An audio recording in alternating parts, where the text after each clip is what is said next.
Vivem rodeados de lixo e há casos mesmo em que estas pessoas morrem. A perturbação de acumulação compulsiva atinge 5 em cada 100 pessoas. É um drama que afeta também os familiares e os próprios vizinhos. Neste Investigação CM, vamos revelar-lhe casos dramáticos de quem vive com o lixo e as respostas médicas e legais para um problema silencioso cuja resolução é muitas vezes uma missão impossível. E começamos esta investigação com imagens chocantes de casas que são autênticas lixeiras. Há quem viva literalmente no lixo há décadas.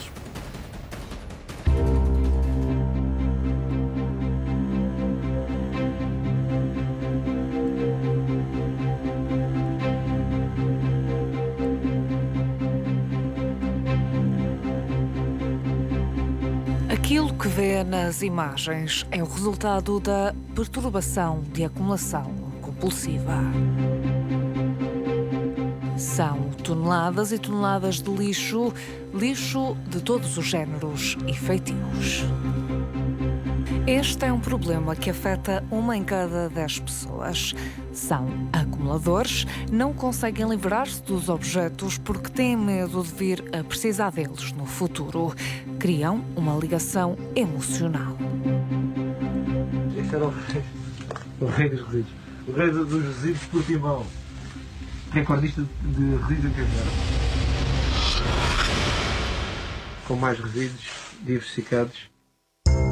Já se fez 2 cargas e já está uma carrinha novamente cheia e ainda temos estes resíduos para ir ao mercado. São pessoas que tendem a isolar-se, têm vergonha da situação em que vivem, de estarem entre muros de lixo. E por isso mesmo o problema nem sempre é identificado numa fase inicial. É difícil pedirem ajuda, é quem os conhece que acaba por o fazer. Exemplo do caso que a CMTV denunciou em 2018. Os vizinhos não aguentavam ter de viver com baratas num prédio nos Olivais. Com a denúncia feita, a limpeza da casa do acumulador no resto do chão foi imediata. Mas 3 anos depois, os vizinhos dizem que estão novamente num pesadelo. Isto é um problema de saúde pública, não é? Às vezes até parece já dentro do elevador. Baratas por todo lado, isto é impossível. É o cheiro. Todos os dias tem que andar a matar baratas. As baratas já andam aqui pela rua, pelas paredes, pelos pilares, pelo chão, deslocam-se ali já para o prédio ao lado. O lixo era até à porta que eu, para entrar, era sempre uma gatinha. E às vezes davam um salto por cima do lixo para entrar em casa. Acumular toneladas de lixo traz sérios problemas para a saúde, alergias, infecções, até o risco de soterramento pela própria acumulação. O tratamento é relativamente simples, mas difícil e demorado, até porque não se pode simplesmente retirar tudo da casa onde o acumulador vive. É preciso dar pequenos passos para que a pessoa deixe de viver no lixo.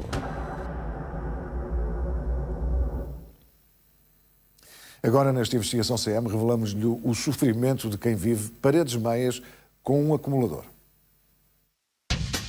Maria vive há 12 anos neste prédio no Barreiro e é assim que entra em casa.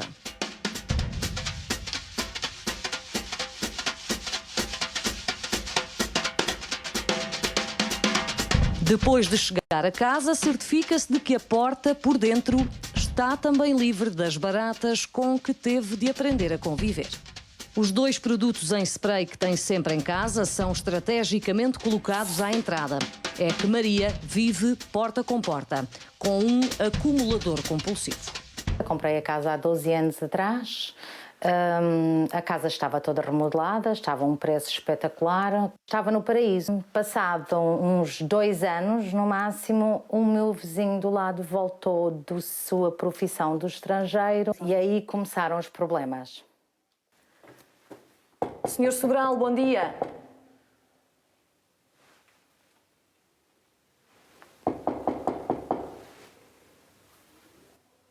Senhor Sobral, bom dia. Não está ninguém. O vizinho em causa sai de madrugada por entre sacos de lixo e dejetos e só regressa já de noite.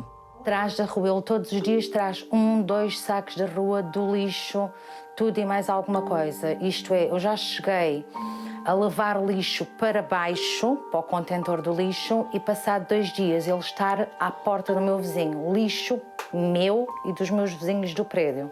Ele recolhe tudo para casa. Cadeiras, panelas, copos, bonecas, bonecos, tudo o que for, tudo o que ele vir que dá para alguma coisa, que dá para fazer alguma coisa, que lhe faz falta, ele traz. Este é o corredor que Maria divide com o vizinho. Dezenas de baratas mortas pelo chão e pilhas de sacos com lixo e comida. Há precisamente 4 anos, em novembro de 2017, a casa deste homem estava assim. Roupa até cima ao teto, o senhor a viver em condições desumanas, a cozinha, o caos, comida podre e dentro de um frigorífico com validade perdida, 15, 20 anos. E nem eu sonhava que ele estava a viver naquelas condições. Eu sabia que ele acumulava lixo, eu sabia que ele não estava em condições e que a casa não estava em condições, mas não fazia a ideia de como estavam as coisas. E foi um choque muito grande. Naquela altura foram retiradas toneladas de lixo da casa e o homem foi internado na psiquiatria do Hospital do Barreiro por 1 semana, mas o problema só piorou. No verão não se pode entrar aqui no corredor da minha casa porque é um cheiro horrível, a podre, a necessidades, quando ele derrama as necessidades no patamar da escada. E há 1 mês atrás começou outro inferno na minha vida. Baratas, muitas baratas, por todo o lado. Nós não conseguimos dormir à noite. Eu já acordei várias vezes durante a noite com baratas em cima do meu corpo. Eu fico em pânico. A primeira vez eu fiquei em choque, não dormi o resto da noite. E é horrível ter a sensação de baratas em cima do nosso corpo. E acho que ninguém consegue viver assim. Porque eu não sei o que é de fazer mais. Alguém tem que me ajudar. Eu não consigo mais. Já pensei pôr a casa à venda e ir-me embora, perder dinheiro na casa. Mas quem é que me vai comprar uma casa com este senhor aqui ao lado? Maria luta com as armas que tem. Para além dos sprays contra as baratas, atrás de todos os móveis da casa tem um pó inseticida que renova semanalmente. Folhas de louro, pelo chão, mas os insetos indesejados andam em toda a parte, em todas as divisões. Saindo da casa de Maria e subindo um andar, o problema continua. Nas portas, as armadilhas já deixam antever o que vamos ouvir. Que nós não damos conta das baratas, não damos mesmo. Na minha casa já encontrei baratas na cozinha, já encontrei baratas na cama do meu neto. É muito complicado. E o sótão comum do prédio está assim. Caixas com caracoletas, um fogão, pneus, máquinas de café e vários outros objetos de que este acumulador não se consegue desfazer. Continuo. Eu acho que já ouvi, isto é uma doença. Eu acho que isto é uma doença mais. Uma doença? Isto é uma doença. Acredito que sim, que ele sofra de alguma coisa, porque uma pessoa no seu estado correto não faça isso. Ele faz porque se passa ali alguma coisa. Alguma coisa se passa porque ninguém consegue viver da maneira como ele está a viver. No meio da porcaria, no meio das baratas, sem água, sem luz, sem nada. As consecutivas queixas dos vizinhos à PSP deram já origem a um processo a decorrer trâmites no Tribunal da Moita e a autarquia barreirense garante estar a acompanhar a situação. Claramente estamos perante um compatriota que tem uma patologia e eu penso que iremos ter se calhar não tão depressa quanto todos desejaríamos, mas eu estou convicto de que, quer a Segurança Social, quer a Delegada de Saúde, vamos conseguir, enquanto nação, ter uma resposta para satisfazer este pedido. Especialistas estimam que o transtorno da acumulação compulsiva possa afetar 4% da população mundial. A CMTV já tinha denunciado outros casos de acumulação. Há um mês, na Pontinha, Um homem foi encontrado morto numa casa com lixo amontoado por todo o lado. As autoridades tiveram mesmo dificuldades em remover o corpo do local.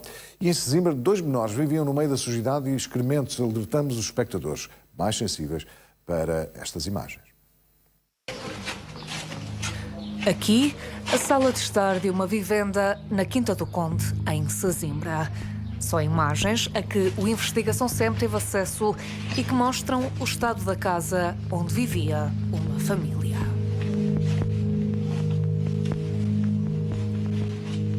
Lixo, muito lixo, sujidade, excrementos humanos e de animais espalhados por todo o lado. 26 gatos, 2 cadelas, apresentavam claros sinais de magreza. As imagens falam por si. É praticamente impossível ver sequer 1 centímetro de chão. É difícil distinguir divisões. O lixo acumula-se por todos os corredores, por tudo o que é espaço. É uma autêntica casa lixeira, um verdadeiro cenário de horror.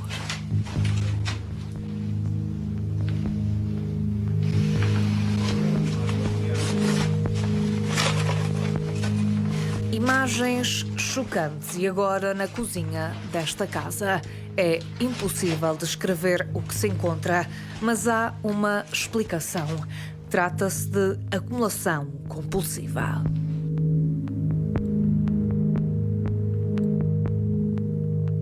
Nesta vivenda, em Sesimbra, viviam 2 crianças. Uma com 5 anos, outra com 8 meses, assim como a mãe e a avó dos menores. Uma denúncia por alegados maus-tratos levou as autoridades a entrar aqui. A família foi retirada de casa, levada para o hospital e uma empresa especializada fez a limpeza. Este é o antes e o depois da limpeza. No lado esquerdo da imagem, a lixeira. Do lado direito, é quase como se a casa ganhasse uma nova vida. Vemos o chão da casa, as paredes. Todo o lixo foi removido da habitação. É uma diferença impressionante. Trata-se da mesma empresa que esteve responsável pela limpeza de uma casa na Pontinha, em Odivelas. Estávamos nos finais de outubro de 2021, quando um homem de 65 anos foi encontrado morto em casa. O corpo estava entre a cabeceira da cama e uma parede, entre montanhas de lixo que acumulou ao longo dos anos. Foi exatamente daqui que, em outubro, a CMTV acompanhou as operações de remoção do corpo deste homem de 65 anos que foi encontrado morto numa casa na Pontinha. As operações foram dificultadas devido à acumulação de lixo. Foram cerca de 17 horas até ser finalmente retirado o corpo deste homem. A vítima estaria morta há 7 dias, altura em que foi vista pela última vez. Os vizinhos ainda tentaram procurá-lo em casa, mas o lixo era tanto que não conseguiram. A assistente social esteve cá já várias vezes, teve a polícia também, inclusive disseram que iam limpar aquilo, que iam meter um contentor aí, nunca meteram nada, nunca fizeram nada. A assistente social veio cá, mas não ligou nenhuma à situação. Além disso, mandaram mails e vários mails para a assistente social, para a segurança social, ninguém fez rigorosamente nada. Francisco Cardoso não estava sinalizado como acumulador compulsivo, mas os vizinhos contam ao Investigação SEM que tinha o vício de levar lixo para casa. Segundo o que me dizem é que aquilo está cheio de sacos de lixo, quase com 1 metro de altura. Depois de retirado o cadáver, ainda continuaram os trabalhos de limpeza da casa. Segundo a Death Clean, empresa especialista em limpeza e desinfecção em Portugal, os casos de acumulação compulsiva dispararam com a pandemia. Os pedidos de ajuda são 10 vezes mais e continuam a subir, principalmente em Lisboa e no Porto.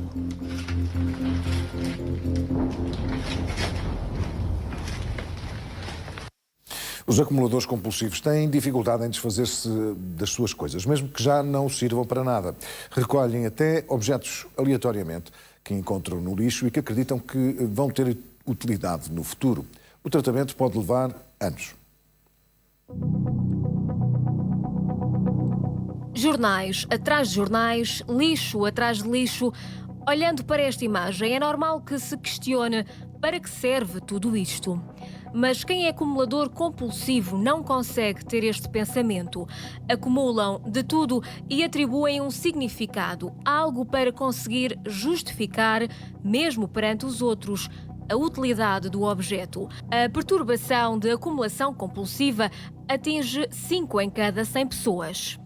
Digamos, acumula porque sim, e acumula muitas vezes coisas de diversa natureza, desde panfletos, sei lá, das compras de supermercado, até parafusos, pequenos paus que podem servir para a lareira. Bem, um conjunto de coisas aos quais a pessoa, normalmente, um de nós não atribuirá um significado ou uma necessidade, mas o acumulador, para justificar essa compulsão, atribui. E sofre muito só de pensar em perder aqueles seus itens. Mas é importante que se perceba que acumular não é só juntar coisas. Há sérios riscos para a saúde, desde alergias, infecções, risco de quedas. São até conhecidos casos de pessoas que morreram soterradas pelo próprio lixo. Os indícios de uma perturbação deste tipo podem surgir ainda na infância. Mas ele inicia-se quase sempre no final da adolescência e princípio da vida adulta. Começa com um simples comportamento de guardar as coisas, de ser poupado, qualquer coisa assim de natureza mais obsessivo ou compulsivo, até se tornar claramente compulsivo e doentio. E muitas vezes percorre toda a vida das pessoas. Há pessoas que são acumuladoras durante décadas. Décadas de sofrimento e um sofrimento que muitas vezes é solitário. Os acumuladores podem tornar-se isolados, até porque têm vergonha da situação em que vivem. Tudo isto dificulta o diagnóstico, que pode pecar por tardio. O mesmo acontece quando falamos do tratamento. Quando mais tarde se tratar a perturbação, pior, apesar da terapêutica ser relativamente simples. Que é a conjugação de terapêutica farmacológica, sobretudo hoje sabe-se com os antidepressivos, sobretudo os inibidores seletivos, os recaptadores da serotonina, em conjugação com a terapia cognitiva ou comportamental centrada no problema da acumulação, o que muitas vezes estamos a sensibilizar ou desensibilizar a angústia ou a ansiedade da pessoa face ao deitar fora qualquer coisa que não necessite, mas também a evitar que ela acumule, porque a tendência é vão deitando fora, mas acumulando, como que mantendo aqui uma certa homeostase. Saúde, segurança social, autarquia, justiça, todos devem estar envolvidos e dar uma resposta conjunta e rápida. No entanto, também sabemos que os acumuladores nem sempre aceitam ajuda, fecham as portas de casa e o problema vai se prolongando no tempo. Mas até onde pode ir a resposta das autoridades? Nos casos comprovadamente graves, eu entendo que o direito permite a entrada compulsiva, direito de necessidade, e em casos em que se possa, no fundo, dizer que está a ser cometido um crime de forma continuada, também é possível pedir um mandado de juiz. Agora, em termos de futuro, eu diria que é uma situação que conviria a cautelar. Eventualmente, em termos de lei de bases da proteção civil, de lei de segurança interna, porque não está claramente regulada. E nestas situações a tendência é para a anomia, é para não fazer nada quando não há uma resposta legal muito clara. A acumulação compulsiva é uma batalha diária para quem sofre desta perturbação, mas também para quem rodeia estas pessoas, sejam familiares ou até vizinhos, são habitualmente os primeiros a encontrar sinais de alerta e a pedir ajuda.